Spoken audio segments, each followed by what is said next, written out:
প্রিয় শিক্ষার্থী, আশা করি সবাই ভালো আছো। আজকে আমরা একটা টপিক নিয়ে আলোচনা করব, সেটি হচ্ছে ন্যারেশন।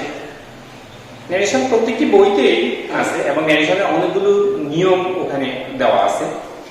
তা আমি প্রথম থেকেই অনেকগুলো বই ঘাটাঘাটি করেছি, দেখেছি যে ন্যারেশনে আসলে এই যে অনেকগুলো নিয়ম, এই নিয়মগুলো শিক্ষার্থীরা পড়তে পড়তে দেখা যায় একটা সময় গিয়ে অনীহা চলে আসে এবং হাল ছেড়ে দেয়। তা আমি তোমাদেরকে একটু সবগুলো রুলসই থাকবে আমাদের ক্লাসে, কিন্তু আমাদের আজকের এই ন্যারেশনের ক্লাসে আমরা সবগুলো রুলসকে একটু ভিন্নভাবে উপস্থাপন করব। আমি মনে করি এই ভিন্ন উপস্থাপনা তোমাদের ন্যারেশন শেখার ক্ষেত্রে অনেক বেশি সহায়ক হবে। প্রিয় শিক্ষার্থী, আমি ইউটিউবেও কিছু ক্লাস দেখেছি শুধু ন্যারেশন, এই একটা টপিক্সের উপরে দেখা যাচ্ছে যে অনেকগুলো ক্লাস, 3 থেকে 4টা 5টা ক্লাসও আছে শুধু একটা টপিক্সের উপর। শিক্ষার্থী, আমরা শুধু একটা ক্লাসেই ইনশাআল্লাহ আমি মনে করি তোমরা ন্যারেশনটা শিখতে পারবে যদি মনোযোগ দিয়ে এবং খাতা কলম নিয়ে আজকের এই ক্লাসটা করো। তোমাদের জন্য অনেক ন্যারেশনটা অনেক বেশি সহজ হয়ে যাবে। আমরা আজকে আর কথা না বাড়িয়ে আমরা সরাসরি ক্লাসে চলে যাচ্ছি। ন্যারেশন শব্দের অর্থ উক্তি। এখানে একটা হচ্ছে ডাইরেক্ট উক্তি আর একটা হচ্ছে ইনডাইরেক্ট উক্তি। এখানে আমরা আজকে ডাইরেক্ট থেকে কিভাবে ইনডাইরেক্ট করতে আমরা সেটাই দেখবো, এবং পরীক্ষায় তোমাদের পরীক্ষা এভাবেই আসে, ডাইরেক্ট দেওয়া থাকবে সেটাকে ইনডাইরেক্ট করতে হবে। প্রিয় শিক্ষার্থী, আমি একটা এক্সাম্পল দিয়ে শুরু করব। এখানে একটা এক্সাম্পল দিয়েছি, দেখো তোমাদের সেটা হচ্ছে, আমি একটা এক্সাম্পল সেটা হচ্ছে Nihal said to me I have visited Sandeep today. এখানে যে এক্সাম্পলটা দেওয়া যাচ্ছে, দেখা যাচ্ছে নিহাল আমাকে বলল যে আমি আজকে সন্দীপ ভ্রমণ করেছি। এটা হচ্ছে নিহালের কথাটাকে আমি তোমাদের সামনে হুবহু তুলে ধরলাম। আর যদি আমি তার কথাটাকে একটু ঘুরে ইনডাইরেক্টলি আমি তার কথাটাকে আমি আমার মুখ দিয়ে আমার মতো করে বলি, সেটি হচ্ছে হবে এমন যে নিহাল বলল যে সে সন্দীপ ভ্রমণ করেছে, কিন্তু নিহাল বলেনি যে সে সন্দীপ ভ্রমণ করেছে, সে বলেছে আমি। এই আমিটা হচ্ছে নিহাল। তাইলে এই যে আই এর জায়গায় হি বা আমি জায়গায় সে, এই যে পরিবর্তনটা, এতটুকু পরিবর্তন করতে গেলে মূলত ডাইরেক্ট থেকে ইনডাইরেক্ট হয়ে যায়। এখন কথা হচ্ছে এই এতটুকু পরিবর্তন কিন্তু ন্যারেশন চেঞ্জ না। এখানে ন্যারেশন চেঞ্জ করতে গেলে এখানে এই পরিবর্তনের সাথে আরো কিছু পরিবর্তন হবে। সেই পরিবর্তনগুলো কি কি পরিবর্তন, কোন কোন জায়গায় সেই পরিবর্তনগুলো হবে, এই বিষয়টা আমি তোমাদেরকে দেখাবো এবং সেটা আগে আমরা চিহ্নিত করব।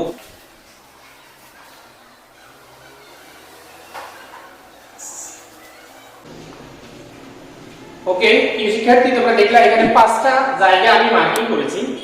আর এই 5টা জায়গায় আমাদের কি করতে হবে, একটা সেন্টেন্স ডাইরেক্ট থেকে ইনডাইরেক্ট করার জন্য 5টা জায়গায় পরিবর্তন করতে হবে।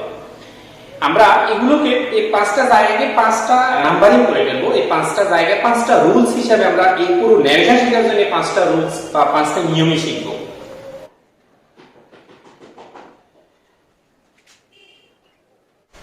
ওকে শিক্ষার্থী, তোমরা দেখো এখানে 5টা জায়গায় আমরা নাম্বারিং করেছি, অর্থাৎ এই 1 number, 2 number, 3 number, 4 number, 5 number, এই 5টা জায়গায় আমাদের কি করতে হবে, পরিবর্তন করতে হবে। 5টা জায়গায় যদি আমরা এই সেন্টেন্স, এটা ডাইরেক্ট ন্যারেশন, এটাকে যদি আমরা এই 5টা জায়গায় যদি আমরা পরিবর্তন করি দেন এটা ইনডাইরেক্ট হয়ে যাবে।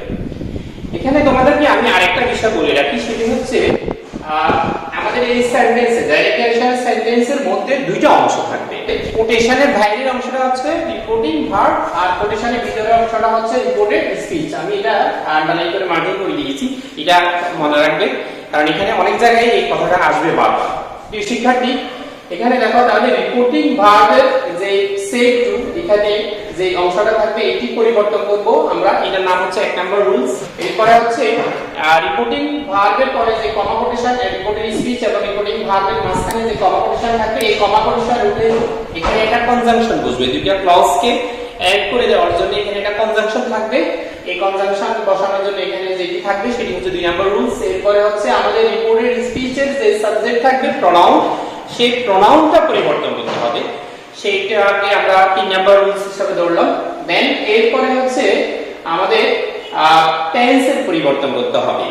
এই টেন্সের পরিবর্তন, এটাকে আমরা 4 নাম্বার রুল ধরলাম। এরপরে হচ্ছে এক্সট্রা কিছু ওয়ার্ড থাকবে প্রত্যেক সেন্টেন্সেই, থাকতেও পারে আবার নাও থাকতে পারে, না থাকলে সমস্যা নেই, থাকলে কিন্তু পরিবর্তন করতে হয়। সেই জায়গাটাতে আমরা আদার রুলস হিসেবে আমরা সেটাকে 5 নাম্বার রুলস হিসেবে দিলাম। ওকে, তাহলে আমরা এবার 1 নাম্বার রুলস থেকে আমরা ক্রমান্বয়ে আমরা নিয়মগুলো দেখে আসবো। যেমন 1 নাম্বার রুলসে যেটি আছে সেটি হচ্ছে রিপোর্টিং ভার্ব। তাহলে রিপোর্টিং ভার্ব দ্যাট মিন্স এই যে রিপোর্টিং ভার্বটা সেট টু আছে এই জায়গাটাতে পরিবর্তন করে কিছু ওয়ার্ড বসবে, যেখানে আমরা ইনডাইরেক্ট করব, সেখানে কিছু ভার্ব বসবে। এই ভার্বগুলো কিভাবে বসবে সেটা আমরা এখানে লিখে রেখেছি, আমরা দেখব এখন।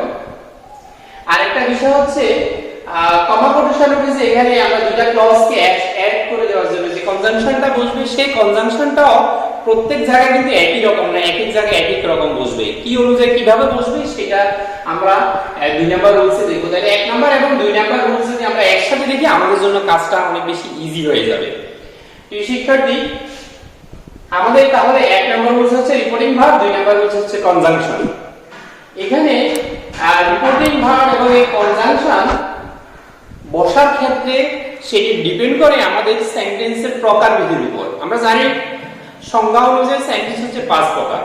সেটা হচ্ছে assertive sentence, interrogative sentence, imperative sentence, objective sentence এবং এক্সক্লেমেটরি সেন্টেন্স।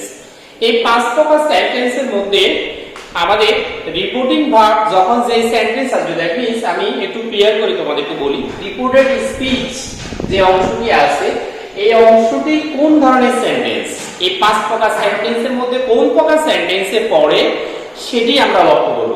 ওই অনুযায়ী আমরা রিপোর্টিং ভার্ব এবং কনজাংশনটা বসাবো।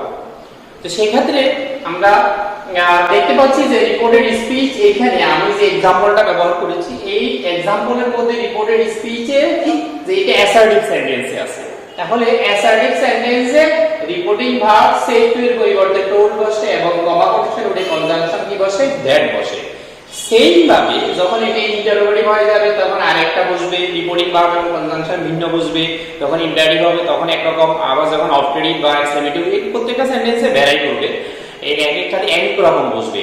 সেক্ষেত্রে আমি সেন্টেন্সগুলো 5 প্রকারের সেন্টেন্স ধরেই এই রুলসগুলো আমি লিখেছি, আমি তোমাদেরকে এক এক করে বলে যাচ্ছি। প্রথম 1 নাম্বার রুলসে আমরা এখানে দেখতে পাচ্ছি সেটা হচ্ছে অ্যাসার্টিভ সেন্টেন্স। অ্যাসার্টিভ সেন্টেন্স যদি থাকে অর্থাৎ কমা কোটেশনের ভিতরে যে রিপোর্টেড স্পিচ সেই স্পিচটা যদি অ্যাসার্টিভ সেন্টেন্স হয় তাহলে রিপোর্টিং ভার্বটা বসবে টোল্ড অথবা সেড। টোল্ডও বসতে পারে আবার সেডও বসতে পারে। এরপর হচ্ছে কনজাংশন, কমা কোটেশন উঠে কনজাংশন বসবে তখন দ্যাট। আবার রিপোর্টেড স্পিচের ভিতরে যে সেন্টেন্স আছে সেটি যদি ইন্টারোগেটিভ হয় সেক্ষেত্রে রিপোর্টিংটা ভার্বটা পরিবর্তন হয়ে বসবে আজ এবং কনজাংশন বসবে ই অথবা ডব্লিউএইচ ওয়ার্ড। ডব্লিউএইচ ওয়ার্ড না থাকে ই, আর যদি ডব্লিউএইচ ওয়ার্ড থাকে আমরা জানি যে ডব্লিউএইচ ওয়ার্ড যেমন হোয়াট, হুইচ, হু, হাউ, এই ডব্লিউএইচ ওয়ার্ডগুলো যদি থাকে তখন সেক্ষেত্রে ডব্লিউএইচ ওয়ার্ডগুলো আমরা রেখে দেব। ওকে, এরপর যদি এটা কি হয় ইম্পারেটিভ সেন্টেন্স হয় সেক্ষেত্রে আমরা রিপোর্টিং ভার্বে অর্ডার, রিকোয়েস্টেড, অ্যাডভাইসড, প্রহিবিটেড এগুলো বসাবো, যে কোনো একটা। এটা অর্থের উপর ডিপেন্ড করবে, আমরা এক্সারসাইজ করতে গেলে সেখানে দেখব। আর হচ্ছে কমা কোটেশনের কনজাংশন হিসেবে আমরা এখানে টু বসাবো, দ্যাট মিন্স কনজাংশন নাই না, দ্যাট মিন্স এখানে কমা কোটেশনের এখানে আমরা যেটা বসাবো সেটি হচ্ছে টু। ওকে, এরপরে যদি সেন্টেন্সটা মানে রিপোর্টেড স্পিচটা যদি কিসে থাকে অবজেক্টিভে থাকে তাহলে রিপোর্টিং ভার্বটা উইচ অথবা ফ্রেড বসবে আর কনজাংশন হিসেবে দ্যাট বসবে। ওকে, এরপরে যদি সেন্টেন্সটা এক্সক্লেমেটরিতে থাকে তাহলে এক্সক্লেম উইথ জয় অথবা সরো অথবা ওয়ান্ডার অথবা সারপ্রাইজ আর কনজাংশন হিসেবে দ্যাট বসবে। এরপরে আমরা 5 প্রকার সেন্টেন্স আমরা দেখে নিলাম। আরেকটা একটু ব্যতিক্রম হয় সেটি হচ্ছে লেট যুক্ত। আমরা জানি লেট যুক্ত সেন্টেন্সগুলো সাধারণত ইম্পারেটিভ সেন্টেন্সের অন্তর্ভুক্ত, কিন্তু এই লেট যুক্ত যখন ইম্পারেটিভ সেন্টেন্স আসবে তখন একটু ব্যতিক্রম কিছু হয়, সেটা আমরা এখানে আমি লিখে দিলাম। যেমন লেট যুক্ত ইম্পারেটিভ সেন্টেন্সের ক্ষেত্রে রিপোর্টিং ভার্বটা প্রপোজড অথবা রিকোয়েস্টেড হয়। প্রপোজড যদি হয় লেটের পরে যদি আস থাকে সাধারণত সেক্ষেত্রে প্রপোজড হয়, আর যদি লেটের পরে আস না থাকে অন্য কোনো প্রনাউন থাকে যেমন মি, হিম, দেম এই ধরনের কোনো যদি প্রনাউন থাকে তখন সেই ক্ষেত্রে রিকোয়েস্টেড হয়। আর এছাড়াও অর্থের উপর ডিপেন্ড করে, আমরা एग्जांपल করলে তখন সেখানে বুঝবো। ওকে, তখন লেট যদি ইম্পারেটিভ সেন্টেন্সের ক্ষেত্রে কনজাংশন হিসেবে যেটি বসবে সেটি হচ্ছে দ্যাট। ওকে, প্রিয় শিক্ষার্থী, এটি হচ্ছে আমাদের 1 নাম্বার এবং 2 নাম্বার রুলসটা আমরা একসাথে দেখে ফেললাম। এরপরে আমরা 3 নাম্বার রুলসে যেটি দেখব সেটি হচ্ছে যে রিপোর্টেড স্পিচের যে সাবজেক্ট প্রোনাউন যদি থাকে সেখানে নাউন থাকলে তো ওকে, আর প্রোনাউন থাকলে সেই ক্ষেত্রে আমাদেরকে কি করতে হবে, এখানে পরিবর্তন করে নিতে হবে। পরিবর্তনটা কি অনুযায়ী কিভাবে হবে আমরা 3 নাম্বার রুলসে সেটি দেখব। প্রিয় শিক্ষার্থী এখানে দেখো প্রোনাউন চেঞ্জ দিয়ে আমরা 3 নাম্বার রুলসটা করলাম। সেটি হচ্ছে প্রোনাউন রুলস চেঞ্জে ফার্স্ট যেটি হচ্ছে সেটি হচ্ছে যদি কি থাকে রিপোর্টেড স্পিচের সাবজেক্ট যদি প্রোনাউনটা যদি ফার্স্ট পারসনে থাকে তাহলে আমরা রিপোর্টিং ভার্ব যেটি আছে সেটি এটা যদি সাবজেক্ট হয় এটা যদি অবজেক্ট হয় সেক্ষেত্রে আমরা এটাকে সাবজেক্ট হিসেবে নিলে যদি এটা ফার্স্ট পারসন থাকে তখন সেই ক্ষেত্রে আমরা বুঝবো যে এটা সাবজেক্ট অনুযায়ী পরিবর্তন হবে। আমি এখানে একে দেখালাম, দেন এরপর এখানে লেখা আছে ফার্স্ট পারসন থাকলে রিপোর্টিং ভার্বের সাবজেক্ট অনুযায়ী পরিবর্তন হবে। যদি এখানে সেকেন্ড পারসন থাকে প্রোনাউন সেই ক্ষেত্রে আমরা রিপোর্টিং ভার্বের অবজেক্ট অনুযায়ী পরিবর্তন করব। যদি সেকেন্ড পারসন থাকে সেই ক্ষেত্রে রিপোর্টিং ভার্বের অবজেক্ট অনুযায়ী আমরা পরিবর্তন করব। আর যদি এখানে থার্ড পারসন থাকে যেমন হি, শি, দে এই ধরনের থার্ড পারসন রহিম, করিম এইভাবে নামগুলো থাকলে বা থার্ড পারসন থাকলে সেই ক্ষেত্রে কি হবে না, কোনো প্রকার পরিবর্তন হবে না, থার্ড পারসন গুলো থেকে যাবে। তো এই শিক্ষার্থী তাহলে আমাদের 3 নাম্বার নিয়ম হলো। এরপরে হচ্ছে 4 নাম্বার নিয়ম, সেটি হচ্ছে টেন্স এর পরিবর্তন। কিভাবে টেন্স গুলো কোন টেন্সে থাকলে ডাইরেক্ট ন্যারেশনে কোন টেন্স থাকলে পরে আমরা ইনডাইরেক্ট ন্যারেশনে কোন টেন্সে নিব সেই নিয়মটা আমরা এখানে নজরে দেখে নিব।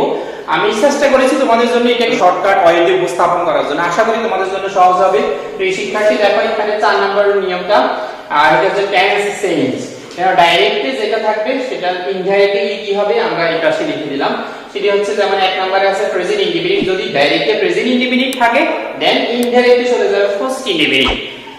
এরপর হচ্ছে প্রেজেন্ট কন্টিনিউয়াস থাকলে চলে যাবে ফার্স্ট কন্টিনিউয়াসে। এরপরে হচ্ছে 3 নাম্বার হচ্ছে present perfect, first perfect and first indefinite. এই 3 টেন্সের মধ্যে যেই থাক না কেন সেটি চলে যাবে ফার্স্ট পারফেক্টে। এখানে ফার্স্ট পারফেক্ট থাকলে ফার্স্ট পারফেক্টে আর বাকি দুইটা থাকলে ফার্স্ট পারফেক্টে। আমরা মানে বুঝার সহজার্থে আমরা কি করলাম এখানে একসাথে লিখে দিলাম। ওকে, এরপরে 4 নাম্বার হচ্ছে present perfect continuous, first perfect continuous, first continuous. এই চারটা তিনটার মধ্যে যেটি থাক না কেন সেটা চলে যাবে ফার্স্ট পারফেক্ট কন্টিনিউয়াসে।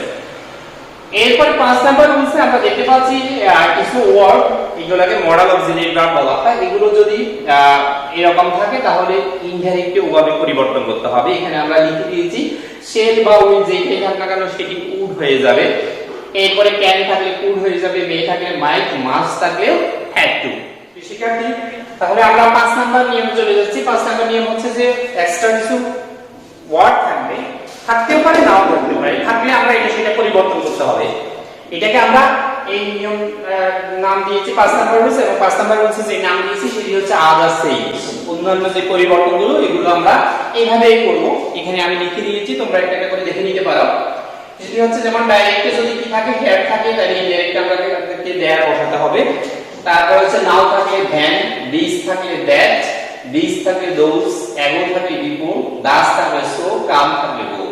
এরপর হচ্ছে টু নাইট বা টু ডে থাকলে দ্যাট নাইট অথবা দ্যাট ডে, স্টার্ট থাকলে দ্য প্রিভিয়াস ডে। আমি এখানে একটু সংক্ষেপে লিখেছি, আশা করি তোমরা বুঝবা।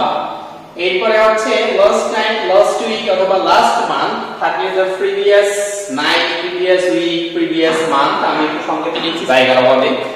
ওকে, এরপরে টুমরো থাকলে the next day, the following day. এরপর হচ্ছে next week, next month, next year থাকলে the following week, following month, following ইয়ার।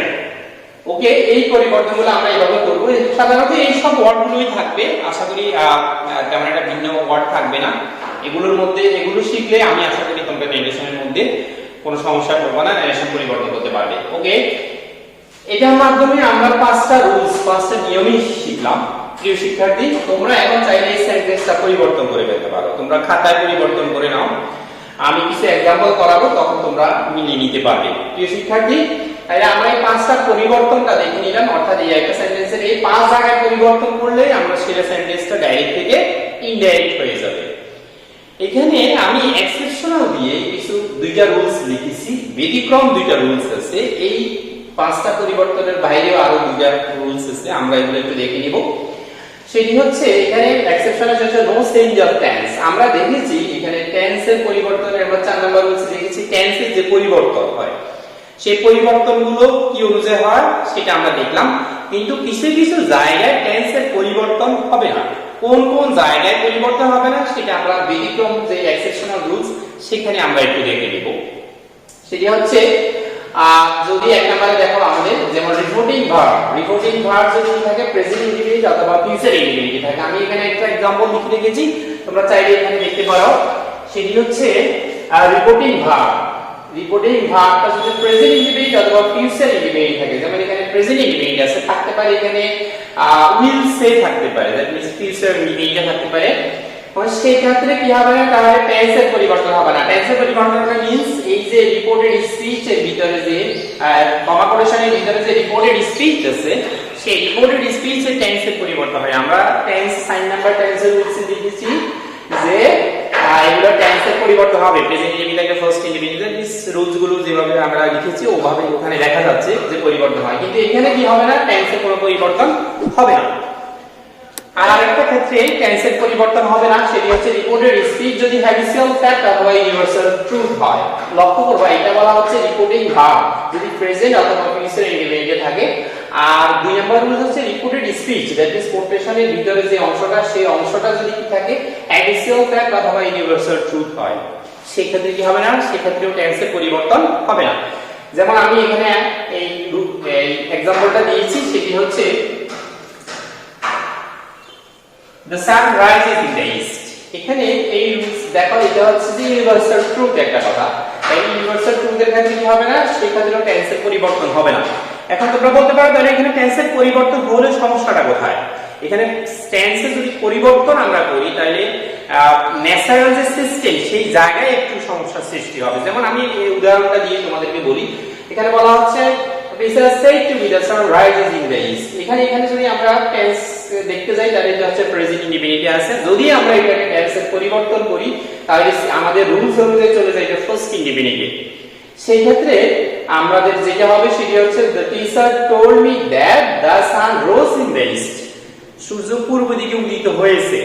তাহলে সেই ক্ষেত্রে মনে হচ্ছে যেন সূর্য পূর্ব দিকে উদিত হয়েছে, মানে এটা উদিত হয়ে গেছে, এখন আর পূর্ব দিকে উদিত হয় না, এখন মনে হচ্ছে যেন অন্য কোনো দিকে উদিত হচ্ছে না। তাহলে সূর্য ওই সৃষ্টি লগ্ন থেকে পূর্ব দিকে উদিত হচ্ছে, এই যে এটা চিরন্তন সত্য। এই জন্য এই জায়গাতে এসে টেন্সের পরিবর্তন হবে না, অর্থাৎ এটা present indefinite always present indefinite থাকবে, এটা কখনো অন্য কোনো টেন্সে যাবে না। এই জন্যই মূলত আসলে আমাদের টেন্স আমরা এই ইউনিভার্সাল ট্রুথ এবং হ্যাবিচুয়াল ফ্যাক্টের ক্ষেত্রে আমরা টেন্সের পরিবর্তন করি না। ওকে প্রিয় শিক্ষার্থী, তাহলে আমরা ব্যতিক্রম রুলস গুলো দুইটা রুলস দেখলাম। ইনশাআল্লাহ আমি মনে করি তোমরা এই পাঁচটা রুলস প্লাস এই ব্যতিক্রম দুইটা রুলস দিয়ে পুরো ন্যারেশনটা তোমরা ডাইরেক্ট থেকে ইনডাইরেক্ট করতে পারবে, পুরো ন্যারেশনটা তোমাদের আয়ত্তে চলে আসবে। আমি এখানে প্রত্যেক ব্যতিক্রম যে দুটি আছে এটা প্লাস লেট যুক্ত এবং অন্য যে পাঁচ প্রকার সেন্টেন্স আছে এখান থেকে প্রত্যেক প্রকার থেকে আমি একটা एग्जांपल দিয়েছি এবং এখানে সলভ করা আছে, আমি তোমাদেরকে একটু করে বলে দিচ্ছি। তোমরা আশা করি এখান থেকে एग्जांपल गुलो দেখে তোমরা পুরো রুলসটা আরো ভালো করে বুঝবে। প্রিয় শিক্ষার্থী, এখানে দেখো প্রথম যে রুলসটা আমাদের ব্যতিক্রম এক নাম্বার রুলস যেটি एग्जांपल সেটি হচ্ছে the mother says to me I do not like it। এখানে আমরা সেজ আমরা জানি সেজ টু এর পরিবর্তে টোল্ড বসে সেড টু এর পরিবর্তে, কিন্তু এখানে প্রেজেন্ট ইনডিফিনিট আছে সেজন্য প্রেজেন্ট ইনডিফিনিটে রেখে দিয়েছি। মাদার টেলস মি, আমরা জানি কমা কোটেশন উঠে অ্যাসাইডিক সেন্টেন্সের ক্ষেত্রে দ্যাট বসে দ্যাট বসালাম। এরপরে আমরা জানি যে ফার্স্ট পারসন থাকলে রিপোর্টেড স্পিচের সাবজেক্ট যদি ফার্স্ট পারসন থাকে সেক্ষেত্রে সাবজেক্ট অনুযায়ী রিপোর্টিং ভার্বের সাবজেক্ট অনুযায়ী পরিবর্তন হবে। তাইলে রিপোর্টিং ভার্বের সাবজেক্ট হচ্ছে মাদার, তাহলে সেই ক্ষেত্রে মাদারের প্রোনাউন হচ্ছে শি। ফার্স্ট পারসন হওয়ার কারণে এখানে নেগেটিভ করার ক্ষেত্রে নট এর আগে ডু আসছে, কিন্তু এটা থার্ড পারসন সিঙ্গুলার যার কারণে নট এর আগে ডাজ আসছে। কিন্তু এটা টেন্সের কোনো পরিবর্তন নাই, এখানে যেমন প্রেজেন্ট ইনডিফিনিট আছে এটাও প্রেজেন্ট ইনডিফিনিটেই আছে। তাহলে এখানে আমরা শুধুমাত্র নট এবং নট এর আগে ডু এর জায়গায় ডাজ করছি, শুধুমাত্র পারসনের কারণে পরিবর্তন করছি, এটা কোনো টেন্সের পরিবর্তন নয়। তাহলে আমরা দেখতে পেলাম যে he she does not like it, that means এটা প্রেজেন্ট ইনডিফিনিট আছে, তাহলে এটা প্রেজেন্ট ইনডিফিনিট রেখেই আমরা ডাইরেক্ট থেকে ইনডাইরেক্ট করলাম। এরপরে আমাদের দুই নাম্বার এক্সেপশনাল রুলস ছিল যেটা রিপোর্টেড স্পিচ যদি হ্যাবিচুয়াল ফ্যাক্ট অথবা ইউনিভার্সাল ট্রুথ হয় সেই ক্ষেত্রে কি হবে না, টেন্সের পরিবর্তন হবে না। সেই एग्जांपलটা আমরা এখানে দিয়েছি, সেটা হচ্ছে teacher said to me the sun rises in the east. এক্ষেত্রে আমরা দেখতে পাচ্ছি সেড টু এর পরিবর্তে আমরা জানি যে যদি কি হয় রিপোর্টিং স্পিচটা অ্যাসার্টিভ সেন্টেন্সে থাকে সেক্ষেত্রে সেড টু এর পরিবর্তে টোল্ড বসে এবং কমা কোটেশন উঠে কনজাম্পশন হিসেবে কি বসে দ্যাট বসে। ওকে, এরপরে আমরা জানি যে এখানে কি হবে থার্ড পারসন থাকলে কি হবে না পরিবর্তন হবে না। ওকে, থার্ড পারসন আছে পরিবর্তন হচ্ছে না এবং এটা ইউনিভার্সাল ট্রুথ হওয়ার কারণে টেন্সেরও কোনো পরিবর্তন হচ্ছে না, অর্থাৎ that means the sun rise in east, the sun rise in the east, এটাই থেকে গেল। ওকে প্রিয় শিক্ষার্থী, এরপরে আমরা এই যে আমরা যে পাঁচটা রুলস লিখলাম, যে বললাম যে অ্যাসার্টিভ সেন্টেন্সের ক্ষেত্রে এক রকম পরিবর্তন, রিপোর্টিং ভার্ব এবং কনজাংশনের ক্ষেত্রে অ্যাসার্টিভ সেন্টেন্সের ক্ষেত্রে এক রকম পরিবর্তন, ইম্পারেটিভ অপারেটিভ প্রত্যেকটা সেন্টেন্সে ভিন্ন ভিন্ন পরিবর্তন। আমরা এই যে প্রত্যেকটা সেন্টেন্স থেকে ভিন্ন ভিন্ন উদাহরণ আমরা এখানে দিয়েছি এবং সমাধান করেছি। আমি একটু করে তোমাদেরকে বুঝিয়ে দেওয়ার চেষ্টা করছি। প্রিয় শিক্ষার্থী, এখানে 3 নাম্বার एग्जांपले দেখা যাচ্ছে he said to me I took the breakfast in the morning. এখানে তাহলে I took the breakfast in the morning, এখানে সেন্টেন্সটা আছে অ্যাসার্টিভ সেন্টেন্স। আমরা দেখতে পাচ্ছি অ্যাসার্টিভ সেন্টেন্সে থাকলে আমরা জানি সেড টু এর পরিবর্তে টোল্ড বসে এবং কমা কোটেশন উঠে কনজাংশন হিসেবে দ্যাট বসবে। এরপরে আমরা জানি যদি থার্ড পারসন রিপোর্টিং স্পিচের সাবজেক্ট যদি ফার্স্ট পারসন হয় তাহলে রিপোর্টিং ভার্বের সাবজেক্ট অনুযায়ী তাহলে আই আছে কি হবে হি হবে, হি করলাম। দেন এরপরে টেন্স এর পরিবর্তন টুক আছে, দ্যাট মিন্স ফার্স্ট ইন্ডিপেন্ডেন্ট আছে। তাহলে ফার্স্ট ইন্ডিপেন্ডেন্ট থাকলে আমাদের রুলস অনুযায়ী আমরা দেখলাম যে ফার্স্ট ইন্ডিপেন্ডেন্ট থাকলে ফার্স্ট পারফেক্ট চলে যাবে। ফার্স্ট পারফেক্ট স্ট্রাকচার হচ্ছে সাবজেক্ট প্লাস হ্যাড প্লাস ভার্বের ফার্স্ট পারসন, তাহলে টুক টেকেন হয়ে গেল, দেন বাকি অংশ বসে গেল। ওকে প্রিয় শিক্ষার্থী, এরপরে হচ্ছে আমরা ইন্টারোগেটিভ থেকে একটা एग्जांपल দিয়েছি। দেখো ইন্টারোগেটিভটা কিভাবে পরিবর্তন হচ্ছে আমরা দেখতে পাচ্ছি এখানে my said to be did you obey your parents. তাহলে এখানে রিপোর্টেড স্পিচের যে অংশটি আছে সেটি ইন্টারোগেটিভে আছে। তাহলে ইন্টারোগেটিভে থাকলে রিপোর্টিং ভার্বের পরিবর্তন হবে, সেড টু এর পরিবর্তে আস্কড বসবে এবং কমা কোটেশন যে কনজাংশন হিসেবে ইট অথবা ডব্লিউএইচ ওয়ার্ড বসে। যদি এখানে ডব্লিউএইচ ওয়ার্ড থাকতো তাহলে ডব্লিউএইচ ওয়ার্ড বসাতাম, এখানে যেহেতু ডব্লিউএইচ ওয়ার্ড নাই দেন আমরা কি বসালাম ইট বসালাম। এরপরে আমরা জানি সেকেন্ড পারসন থাকলে রিপোর্টিং ভার্বের অবজেক্ট অনুযায়ী পরিবর্তন হবে। রিপোর্টিং ভার্বের অবজেক্ট এখানে মি আছে, তাহলে এটা যেহেতু সেকেন্ড পারসন আছে তাহলে রিপোর্টিং ভার্বের অবজেক্ট অনুযায়ী বসবে। সেকেন্ড পারসনের অবজেক্টের এখানে যেহেতু অবজেক্টের জায়গায় আছে সেজন্য আইটা মি অবস্থা অবজেক্ট ফর্মে আছে, কিন্তু আমরা এখানে সাবজেক্টের জায়গায় যেহেতু বসাবো তাহলে অবজেক্ট ফর্মের সাবজেক্ট ফর্মটা লিখবো আমরা এখানে। দ্যাট মিন্স মি এর সাবজেক্ট ফর্ম হচ্ছে আই, তারপরে হচ্ছে did you obey your parents. বাকি পরিবর্তনটা ওই যে আমাদের রুলস টেন্স এর পরিবর্তন অনুযায়ী ওভাবেই হবে। দেন এখানে আছে যে did you obey your parents, that means first independent আছে, তাহলে আমরা এটা ফার্স্ট পারফেক্টে নিয়ে যাব। ফার্স্ট পারফেক্টে নিয়ে গেলে তাহলে কি হচ্ছে আমাদের subject plus had plus verb first হবে অবেইট। আর এখানে একই ভাবে এখানে যেহেতু সেকেন্ড পারসনের পসেসিভ ফর্মে আছে তাহলে আমরা এটাকে অবজেক্টের পসেসিভ ফর্মে নিয়ে যাব। মি এর পসেসিভ ফর্ম হচ্ছে মাই প্যারেন্টস, প্যারেন্টস বসে গেল। ওকে প্রিয় শিক্ষার্থী, এর পরেরটা আমরা ইম্পারেটিভ থেকে নিয়েছি एग्जांपलটা, সেটি হচ্ছে father said to me don't run in the sun. তাহলে এটা ইম্পারেটিভ সেন্টেন্স। ইম্পারেটিভ সেন্টেন্সের ক্ষেত্রে আমরা জানি অর্থ অনুযায়ী এখানে 4 ধরনের, সেড টু এর পরিবর্তে 4 থেকে 5 ধরনের ওয়ার্ড বসতে পারে। তাহলে আমরা এখানে দেখলাম যে বাবা কি করেছেন আদেশ দিয়েছেন সন্তানকে আমাকে, বাবা যেহেতু বলেছি আমাকে তার মানে আমারই বাবা, আমার বাবা আমাকে নিশ্চয়ই কি করবেন আদেশই দিবেন। তাহলে আদেশ দিয়েছেন যে রোদে আমাকে দৌড়াদৌড়ি না করতে, তাহলে আদেশ দিলে অবশ্যই অর্থ অনুযায়ী এখানে আমাদের সেড টু এর পরিবর্তে কি বসবে অর্ডার বসবে। অর্থ অনুযায়ী সেখানে রিকোয়েস্ট হতে পারে, অ্যাডভাইস হতে পারে, প্রহিবিটেড হতে পারে, এই ধরনের পরিবর্তন আসবে এখানে। আমরা তাহলে আমরা এখানে যেহেতু আদেশ বোঝাচ্ছে তাহলে আমরা এখানে সেড টু এর পরিবর্তে অর্ডার বসালাম। দেন কমা কোটেশন উঠে কনজাংশন হিসেবে আমাদের যেটি বসবে সেটি হচ্ছে টু। এখানে যেহেতু সেন্টেন্সটি নেগেটিভ টু এর আগে আমরা নট বসালাম, দেন বাকি যা আছে সবগুলো বসে যাবে। আমরা জানি টু এর পরে কি বসে ভার্বের বেস ফর্ম, মূল ফর্মটা বসে, সেজন্য আমরা এখানে আর টেন্সগত কোনো পরিবর্তন করিনি, যা আছে তাই বসিয়ে দিলাম। ওকে প্রিয় শিক্ষার্থী, এর পরে আমরা এখানে এক্সক্লেমেটরি সেন্টেন্স থেকে একটা एग्जांपल দিলাম, সেটি হচ্ছে she said what a lovely place it is। এখানে দেখো এক্সক্লেমেটরি সেন্টেন্সে আমরা জানি সেই মানে রিপোর্টিং ভার্বটা পরিবর্তন হয়ে 3-4 ধরনের পরিবর্তন হয়। যদি এখানে বিস্ময় প্রকাশ করে তাহলে সারপ্রাইজ হয়, যদি এখানে আনন্দ প্রকাশ করা হয় তাহলে এক্সট্রিমলি উইথ জয়, যদি দুঃখ প্রকাশ করা হয় তাহলে এক্সট্রিমলি উইথ সরো, এই ধরনের পরিবর্তনগুলো হবে। এবং what I love the place it is, এখানে উচ্ছ্বাস প্রকাশ করা হয়েছে, আনন্দ প্রকাশ করা হয়েছে, সেই জন্য আমরা রিপোর্টিং ভার্বের সেই যে পরিবর্তন আমরা যেটি করলাম সেটা হচ্ছে শি এক্সট্রিমলি উইথ জয়। দেন কমা বসার মধ্যে এক্সক্লেমেটরি সেন্টেন্সে আমরা জানি যে দ্যাট বসে, দেন এখানে আমরা সাবজেক্ট বসালাম, ভার্ব বসালাম, দেন এরপরে হচ্ছে সাবজেক্ট এখানে পরিবর্তন, ভার্বটা পরিবর্তন হবে, যেহেতু এটা প্রেজেন্ট ইনডিফিনিট আছে তাহলে ফার্স্ট ইনডিফিনিটে যাবে, আমরা এখানে ইজটা লিখে যাবে ওয়াজ। ওকে, তাহলে কি হচ্ছে extremely that it was a lovely place.